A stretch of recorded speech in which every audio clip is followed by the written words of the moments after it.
तीनों कालों में ये समय का चक्र घूमता हुआ अपने अनंत इकाइयों को वो पूर्ण करता चला गया। जितना अनंत अतीत में है उससे भी ज़्यादा अनंत भविष्य में है। लगता है ऐसा, जब अतीत से भी ज़्यादा अनंत भविष्य का है तो इसका मतलब कहीं ना कहीं अतीत प्रारंभ हुआ है, तब तो ये जान पाए कि इससे ज़्यादा भविष्य का है।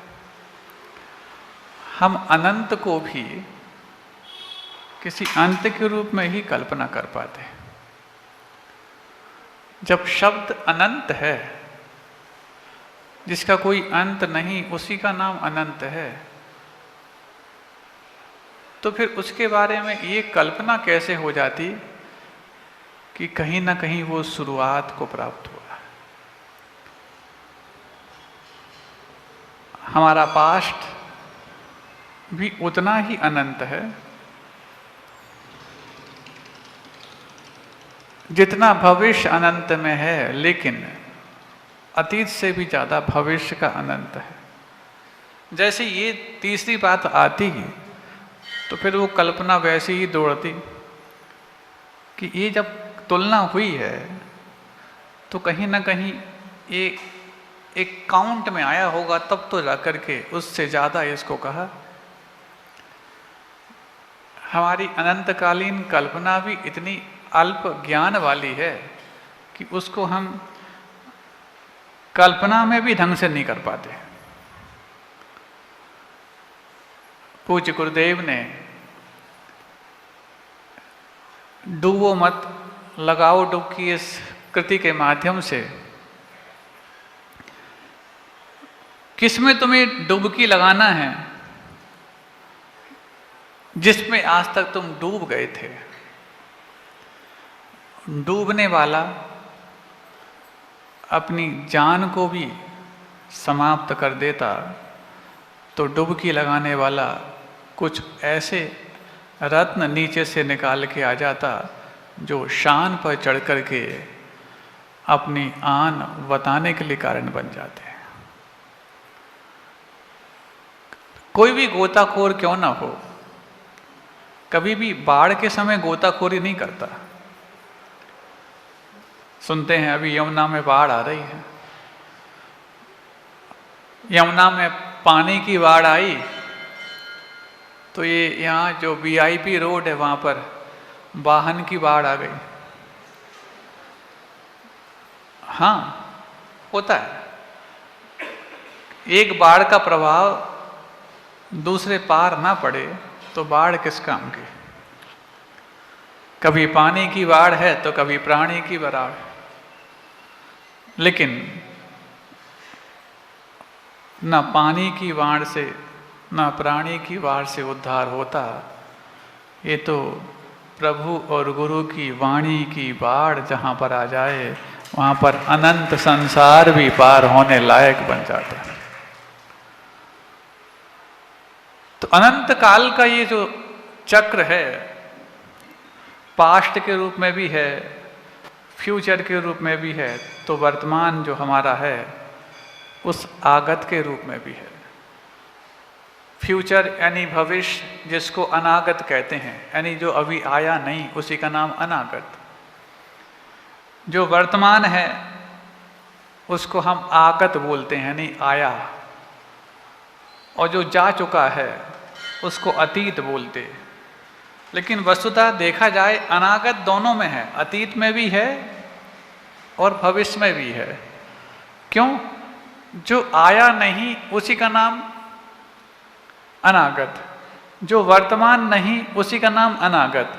तो वर्तमान सिर्फ भविष्य नहीं, ऐसा नहीं, अतीत भी तो वर्तमान नहीं है। इसलिए अनागत को चाहें तो हम दोनों ओर जोड़ सकते हैं, लेकिन फिर भी अनागत शब्द भविष्य का ही प्रतीक है। इसलिए यहाँ पर अनागत से हम भविष्य को ही समझेंगे।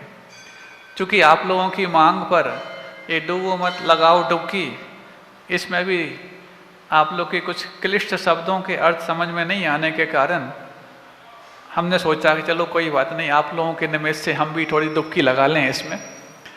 तो ये कल से प्रारंभ किया है।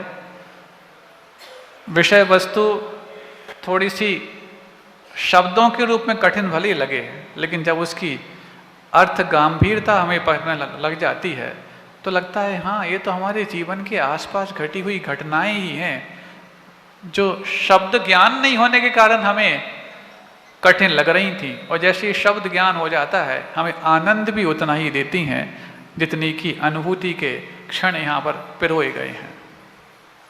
आज चौथा काव्य जिसको आगत और स्वागत के रूप में रखा है।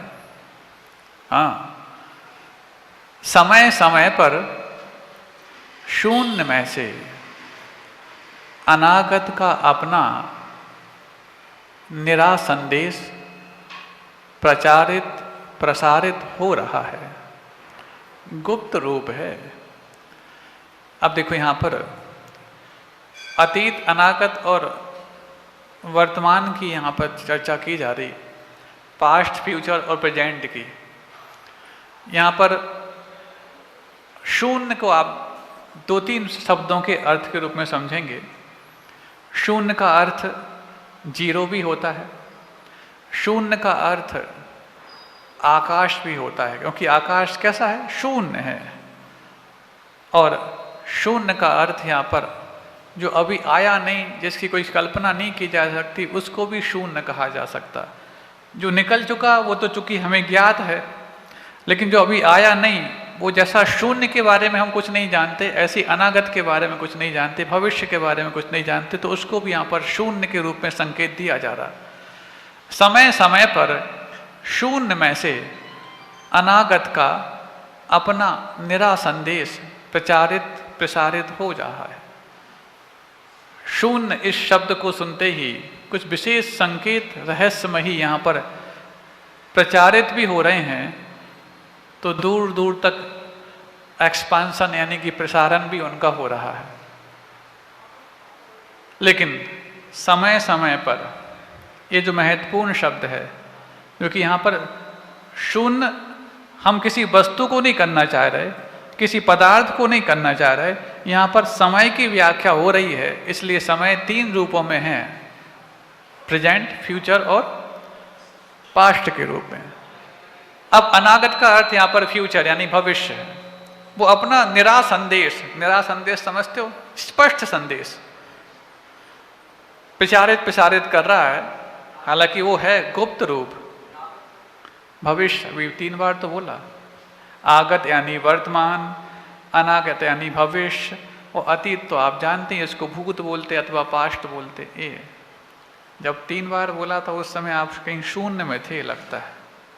हाँ, तो प्रकट हो जाएं। अब प्रसारित हो रहा है, गुप्त रूप है कि ज्ञात रहे ऐसा कोई नहीं है। कौन बोलता है? शून्य का संदेश यहाँ पर है। ऐसा कोई नहीं है, आवास मेरे पास, नहीं पा सकोगे मुझ में अवकाश, हो विश्वास। ऐसा कोई भी आवास मेरे पास नहीं जो तुम मेरे पास आकर के अवकाश पा सको, ऐसा विश्वास हो। सुन रहे हो? खबरदार। खबरदार का मतलब इस पे विश्वास करो। क्या? मेरे पास कोई स्पेस नहीं, कोई अवकाश नहीं। क्यों? शून्य हूं मैं। शून्य के पास कोई बैलेंस होता क्या? हाँ, ये बात अलग है कि किसी अंग के पीछे शून्य लग जाए तो बैलेंस बहुत बढ़ जाता, 10 गुना बढ़ जाता, लेकिन शून्य अपने का कोई बैलेंस है नहीं। ऐसा कोई नहीं आवास मेरे पास, नहीं पा सकोगे मुझ में अवकाश, हो विश्वास। टोन बदलने से इसके अर्थ समझ में आते हैं। और सिर्फ मात पढ़ दो, ज्ञात रहे ऐसा कोई नहीं है, आवाज मेरे पास, नहीं पा सकोगे मुझ में अवकाश, विश्वास, शून्य हो गया वो। शून्य के बारे में समझने के लिए ही कुछ कसरत करनी पड़ेगी, और ये कसरत तभी समझ में आएगी जब किसी गुरु की बात गुरु के वंश के किसी अंश के माध्यम से समझोगे। नहीं है तो फिर ये शून्य भी जैसा है वैसे ही ध्वंस हो जाएगा। नहीं कर सकोगी मुझ में पल भर भी वास और विलास। कोई चाहे शून्य हूं, मुझ में कोई थोड़ी देर के लिए थकान मिटा ले, नहीं। कुछ अपनी विलासताओं की पूरी कर ले, नहीं कर सकता। मेरा नाम ही शून्य है। कोई वास नहीं कर सकता, कोई अवकाश नहीं ले सकता, कोई विलास नहीं कर सकता। मेरा कोई विधि रूप जीवन नहीं, हाँ पॉजिटिव कोई मेरा जीवन नहीं है। निषेध की सत्ता से निर्मित जीवन जीता हूं। शून्य का मतलब कुछ नहीं है, निषेध हो रहा है एक तरह से। मतलब पॉजिटिव मैं कुछ नहीं बता सकता कि मेरे पास क्या वजूद है। मेरा कोई अपना कोई ओन एग्जिस्टेंस और अस्तित्व नहीं। क्यों? निषेध है। अस्तित्व का निषेध ही शून्य है। एग्जिस्टेंस का जो नेग्लिजेंस है उसी का नाम शून्य है। निषेध की सत्ता से निर्मित हूं। कोई दूसरी सत्ता या सरकार मेरा काम नहीं कर सकती। जहां पर कुछ नहीं है, क्या है? जीरो है। इसका मतलब है तो कुछ, अरे जीरो का मतलब कुछ नहीं है, इसका नाम जीरो है। तो नहीं जो है क्या हो गया? निषेध हो गया। मेरा निर्माण ही निषेध की सत्ता से हुआ है, इसलिए निषेध की सत्ता से निर्मित जीवन जीता हूं। मेरे पैरों के नीचे धरती नहीं है। कभी भी शून्य लगाते हो ना, तो अंक को लगाते वक्त तो कहीं ना कहीं किसी आधार को देते हो, लेकिन शून्य को कोई धरती नहीं मिलती। धरती नहीं है, निराधार हूं। कोई आधार मेरे पास नहीं, निराधार हूं। था, पहले भी था, आज भी निराधार हूं। आगे क्यों नहीं कहा जा रहा? क्योंकि उस शून्य को यहां पर अनागत से जोड़ा जा रहा है, इसलिए नहीं कहा था, हूं और रहूंगा। रहूंगा नहीं कहा, क्योंकि जो रहूंगा कह दिया जाएगा तो फिर शून्य की परिभाषा जो यहां बताई जा रही है वो गड़बड़ में आ जाएगी। इसलिए निराधार हूं, था। कैसे दे सकता हूं निराधार? कैसे दे सकता हूं?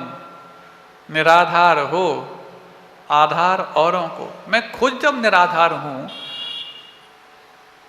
तो मैं दूसरों को आधार कैसे दे सकता हूं?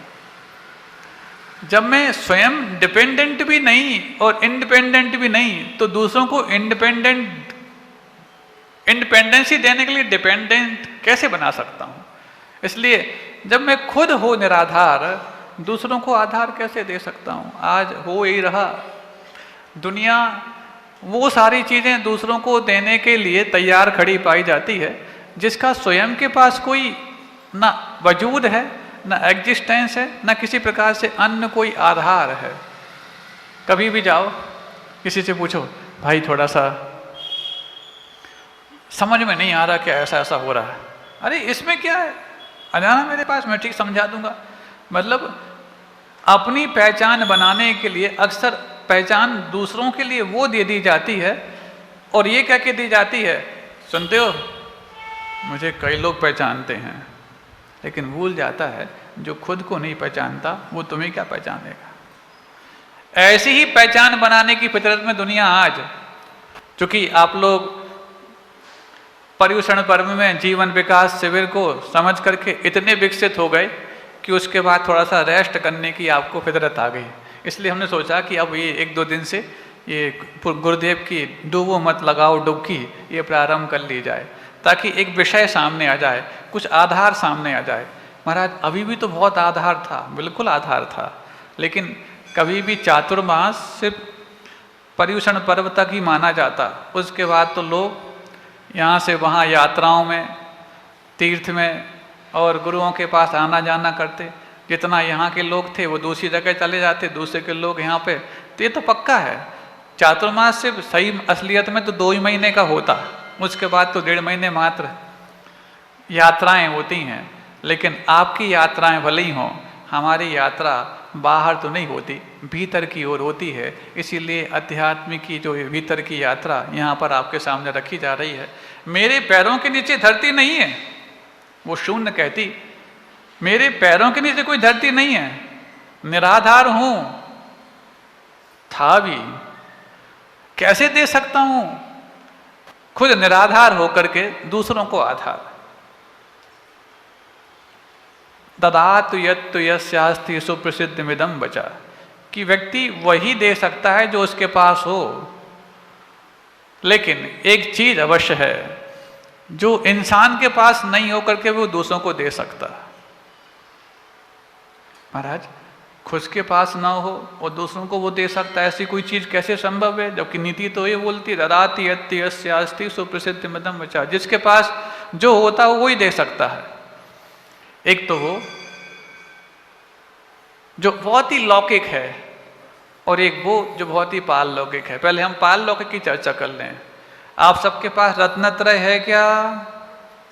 बोलो ना, या तो हाँ या ना। नहीं है ना, क्योंकि सम्यक दर्शन, सम्यक ज्ञान, सम्यक चारित्र तीनों जिनके पास हो उसका नाम रत्नत्रय, यानी कि साधु मुनि महाराज जिनको बोलते हैं। आप लोग मुनि महाराज हैं क्या? नहीं है।